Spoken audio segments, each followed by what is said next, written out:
From a Minneapolis staple that stretches well over 2 feet in length, to a monster that's stacked with 3 different types of meat, the Man vs. Food hosts have faced down some formidable sandwiches. Let's take a look at their absolute favorites.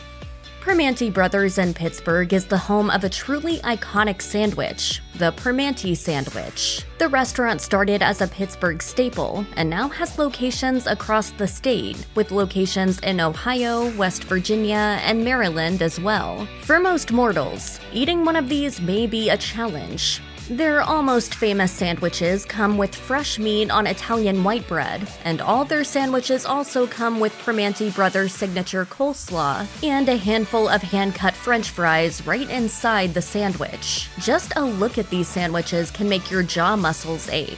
The result of adding side dishes to the top of a sandwich? Adam Richman said, "You have all the flavor profiles that you would expect in a full meal literally in your hand." At the time Man vs. Food visited Rutgers University, you could find a row of grease trucks that graced the campus for many years. And the main attraction in those golden days was the Are You Hungry and its famous fat sandwiches. The hoagies weigh roughly 1.5 pounds, so it's almost a challenge just to eat one. The food truck's actual eating challenge, though, asks the bold to eat 5 fat sandwiches in 45 minutes. Whether or not diners accept the challenge, the fat sandwich comes on a flaky hoagie roll with customizable options that include the option of adding greasy spoon staples like eggs or mozzarella sticks. No matter how it is constructed, it comes topped with a handful of fries. If a competitor conquers the challenge, they get to make up their own distinct fat sandwich that gets placed on the menu.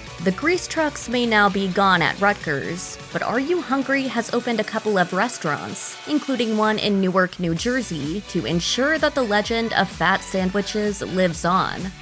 You know the iconic banh mi, and the banh mi at Lou's Sandwiches in Minneapolis fits into that classic mold. The restaurant makes it on a French baguette with marinated pork shoulder, pork pate, cilantro, cucumber, pickled carrots, daikon, jalapenos, green onions, mayo, and butter. What is less typical is the restaurant's banh mi challenge. Casey Webb went to Minneapolis to take on a banh mi taller than a toddler. It's a 30-inch sandwich with nothing particularly surprising about it, except for the part where it is absurdly gigantic. There's a lot of great Southeastern Asian food in Minneapolis, but Webb makes the claim that Lou's is the best banh mi in the Twin Cities. There may not be a more iconic deli in the United States than Katz's Delicatessen, which opened way back in 1888. Even if you've never been, you'd probably recognize it from the famous When Harry Met Sally scene. I'll have what she's having. And the food is just as iconic as the reputation. When Man vs. Food rolled into Katz's, the show focused on that beloved corned beef and pastrami. This mighty sandwich hits the plate fresh and simple because the ingredients speak for themselves, with meat that is smoked in-house for 3 days. The meat is so tender it can make your mouth water right through the screen, while the pickles, piled to the side of every sandwich, are also made in-house. Yum. The Cuban sandwich is a Hall of Fame-worthy delight. It may have mysterious origins, but that doesn't stop it from being an absolute classic. The Sarussi original at Sarussi's in Miami puts a little twist on it. More specifically, it puts a 2.5-pound turn on the style, topping its sandwich with ham, pork, pickles, and cheese, as well as the secret sauce on which Sarussi's made its name. In the episode, Richmond doesn't seem able to quite put his finger on what he's tasting in there, but guests point to the secret sauce as the magic that makes Sarussi's worth the visit. Whatever the case, the end result is that the Sarussi original is a monster of a sandwich, loaded with alluring flavors. Other than bread itself, cheese is arguably the most essential sandwich ingredient in the US. But with all of the excess on display in Man vs. Food though, there is a sandwich that tests the limits of our collective love of cheese. Melt Bar and Grilled's 5-pound behemoth is a true challenge. At the time of the show, the Cleveland-based restaurant said its melt featured 14 kinds of cheese. That included unexpected appearances from blue cheese, feta cheese, and goat cheese. Since the show aired, the restaurant has changed the recipe so it now features just 13 kinds of melted cheese, as well as 3 slices of bread and a hefty pile of fries and coleslaw. Unlike most eating challenges featured on the show, there's no time limit on this one, but the Ohio restaurant chain still says 91% of people fail to rise to that untimed challenge. Richmond, however, rose to the moment and finished the sandwich. Casey Webb hit Milwaukee to attempt to devour a deceptively large sandwich in Season 5. The Commish, a food challenge concocted by Jake's Deli, doesn't have the obvious huge factor of some sandwiches the show has taken on. It isn't stacked high, it isn't the spiciest sandwich east of the Mississippi, it's just, well, girthy. Founded in 1955, the deli makes the sandwich on an entire loaf of rye bread with 2.5 pounds of corned beef and pastrami, a half pound of sauerkraut, a half pound of cheese, a half pound of jalapenos, Thousand Island dressing, and pickles set atop the mountainous pile. It's basically an entire deli made into one sandwich. It looks delicious, but at 4.5 pounds, it's a lot of sandwich. The restaurant told Webb it normally gets 10 to 12 sandwiches out of the loaf that makes just one commish. Webb only had 45 minutes to finish it off, and noted that only 4 people had ever completed the challenge at the time the episode was filmed. It was one of the rare eating challenges that bested Webb.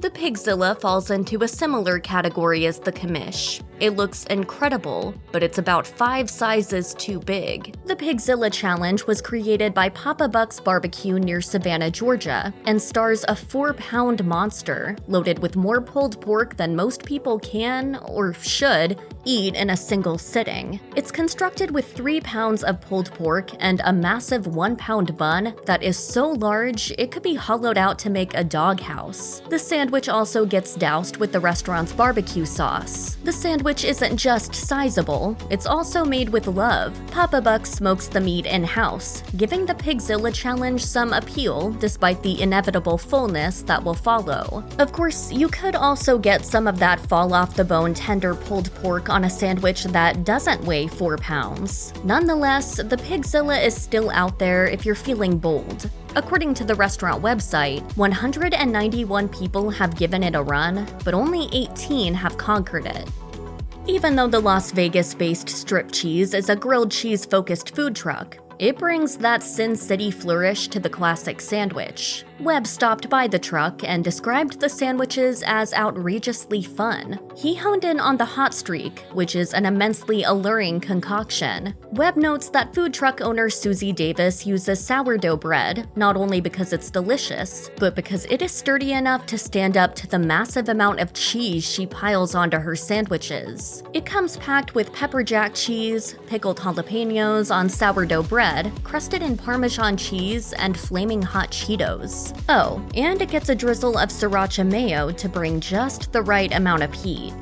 Roswell, New Mexico is best known for the conspiracy theories that call it home. It's something that the sandwich shop Bewitches has embraced wholeheartedly with their Thanksgiving-themed sandwich dubbed the 1947. It's named after the year of the Roswell incident, which, depending on your stance, is when a weather balloon caused confusion, the government covered up something significant, and/or little green space travelers made a pit stop in the American Southwest. However, the only thing out of this world about the 1947 is the number of chilies that go into its creation. The show-stopping sandwich features turkey, cream cheese, green hatch chili jam, green chili cornbread dressing, gravy, and garlic parm mayo on toasted sourdough bread. If that doesn't already sound good enough, Bewitches gives it texture by frying the stuffing before it hits the sandwich. The sandwich is proof that owner Carrie Moore meant it when she told Webb, "So we'll take anything that's traditional and then we New Mexico-fy it." The Double Dragon might sound like some kind of clever wordplay for a sandwich loaded with dragon's breath peppers, but Adam's Grub Truck in San Francisco says it's just about the classic video game.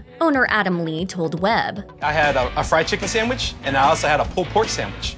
So I was like, let's do the Double Dragon." The Double Dragon features a huge piece of fried chicken, pulled pork, bacon, a fried egg, Asian slaw, Munster cheese, and hoisin barbecue sauce on a brioche bun. The chicken is clearly the star of the show, as Webb takes viewers behind the scenes to see the thighs marinated with white pepper, soy sauce, and sriracha before getting coated in panko breadcrumbs. In Duluth, Minnesota, you're almost as far north as you can get in the lower 48. It might be worth the trip, according to Webb, because that's where you'll find Northern Waters Smokehouse cooking up the Cajun Finn sandwich. Northern Waters smokes its own meat, including fish, and actually got its start selling smoked meats wholesale. Fortunately for mouths across the North Shore, a tentative foray into retail bloomed into a full-blown sandwich haven. The Cajun Finn sandwich is made with smoked Cajun salmon, onion cream cheese, roasted red peppers, pepperoncini, and lettuce on a rustic stirado roll. It might even remind you of a delicious and playful twist on a lox bagel. The deli reports that the Cajun Finn is still its best-selling sandwich. That is a hearty endorsement given that 29 sandwiches currently grace its menu. Portland, dubbed Porkland by Webb because of this sandwich, is home to Lardo, a restaurant that loves bringing pig into almost every dish. The former food cart has a lot of sandwiches, but Webb came to the Northwest for the porchetta. Lardo cooks the meat for this sandwich in-house. The loin is seasoned with salt, garlic, rosemary, fennel pollen, and pepper before being rolled up and tossed in the oven. Once it's done, the meat is sliced and spends a little time on the flat top. Then it's sandwich time. The porchetta sandwich is made with a generous spread of caper mayo, house-made gremolata, and succulent meat, along with arugula and parmesan nestled inside a ciabatta roll. In the episode, Lardo owner and chef Rick Gencarelli says that each sandwich is loaded with crispy fat from the outside of the porchetta roll, as well as fatty pork belly and tender meat to bring it all together. The Haystack sandwich has achieved some level of fame, particularly in northern New York. So it's not surprising that while visiting Niagara Falls, Adam Richman swung through Lewiston, New York to get a taste of the cheesesteak twist. At the Silo, a small restaurant with beautiful views, the Haystack is a legend. The hoagie is filled with a full pound of ribeye steak covered in melted mozzarella and topped with crispy hash browns straight from the flat top. The delicious mess is set inside a locally made roll. It's not the spiciest, most exotic, tallest, or most unexpected sandwich the hosts of Man vs. Food have dug up, but it has a big reputation for good reason, and the Silo continues to serve up a boatload of Haystacks to this day in the original or foot-long version.